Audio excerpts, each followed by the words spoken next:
कोई एक एक्ट्रेस के बारे में बताओ जिसने तुम्हें, मुझे याद है एक वाकया था जो मैं नाम नहीं बोलूँगी, लेकिन आप एक एक्ट्रेस को हेल्प कर कर उनको बैक स्टेज पहुँचा रहे थे और उस एक्ट्रेस को लगा कि आप उन्हें किडनैप कर रहे हो। फिर छोड़ी थे उस एक्ट्रेस के बारे में। उनको तो ये भी लग रहा था कि जो उनके इयररिंग्स हैं जो डायमंड के नहीं थे, कि ये डायमंड के इयररिंग्स हैं, जरा 2 मिनट पकड़ना रानी, मैं आ रही हूँ।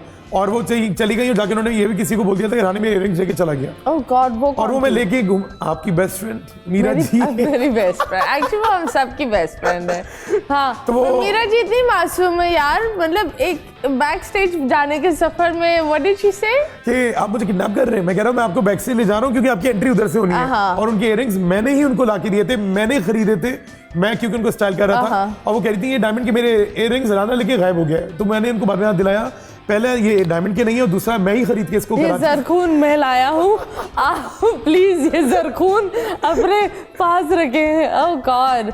तो इतना कुछ होता है। Recently you went in a reality show जी, और वो रियलिटी शो में जो भी जाता है लोग बहुत दफ़ा लोग बातें करते हैं, कुछ लोग फैंस बनते हैं तो कुछ लोग रियली हेटेड लेकर निकल रहे हैं उस रियलिटी शो से। तो आप बताएं, रियलिटी शो में आप गए, लोग अलग होते हैं, आपके सामने कुछ और बोल रहे होते हैं। फिर मैंने देखा दैट लोग बोटी के पीछे भाग रहे होते हैं, आलू गिन रहे होते हैं, लोगों को भूखे रख रहे होते हैं। तो Tell me about that.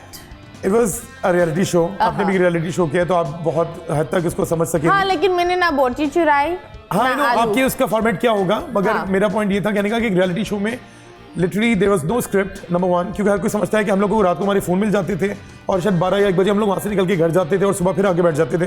तो ऐसा कुछ नहीं है। मैं वहाँ 35 डेज रहा हूँ और 35 डेज में आफ्टर 2 वीक्स लाइक 5 वीक्स। मुझे एक बात बताओ, तुम 35 डेज रहे हो, राना एक दिन नहीं गुजरता, अगर मैं आपको सच बता, अगर हम कहीं बैठे चाहे वो हमारी बर्थडे भी हो, अगर 11 से 12 बज जाते हैं, आंटी का फोन आता है और फिर राना बोलता है मैं घर जा रहा हूँ, मामा मैं घर आ रहा हूँ। तो ये बता 35 डेज आंटी के बगैर कैसे? असल में हुआ ये कि जब ये शो मुझे ऑफर हुआ तो मैंने उस वक्त तो बोल दिया हाँ, क्योंकि मैं एक सलमान खान का बिग आई एम फैन। तो मुझे ये था कि कभी मैंने देखा not big, he's बड़ा शदीद। एंड देन अमीज लाइक कि मैंने कहा नहीं ये सब अच्छा हो जाएगा, ये वो फलाना धमाका, बड़ी मुश्किल से उनको खैर मनाया और मैंने उनसे ये वाली बात की तो उन्होंने कहा हम आपकी बात करा दिया करेंगे। मगर जब मैं उस शो में पहुंचा हूं तो भाई वहां तो हमें कोई मुंह ही नहीं लगा रहा था। आप अगर यानी कि कोई आप लड़ रहे, झगड़ रहे, रो रहे, कुछ भी मसला हो रहा है तो वहाँ कोई किसी से हमें अगर हमें कंप्लेन भी कर रहे थे कि देखिए उसने ये मसला किया है तो हमें खुद ही डील करना था। तो फिर उन्होंने बाद में 2-3 हफ्ते के बाद एक टास्क निकाला था कि अगर वो टास्क का बॉल कैच कर लेंगे तो किसी का फेवरेट डिनर आएगा, किसी का कुछ आएगा। तो वहाँ पे एक ऑप्शन था talk with your mom.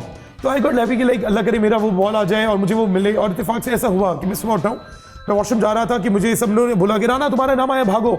I went to grab that ball, मगर वो बॉल मेरे यहाँ टच हुआ और गिर गया। और जब मैंने उसको उठा के देखा तो उसमें लिखा था to talk with your mom और हार्ट बना हुआ था। और मैं बाहर निकला, मैंने कहा या अल्लाह, मतलब तकदीर एक बॉल पर। वाओ। बोल एंटरटेनमेंट के शोज देखने के लिए हमारे चैनल को सब्सक्राइब करें और बेल आइकन पर क्लिक करना ना भूलें।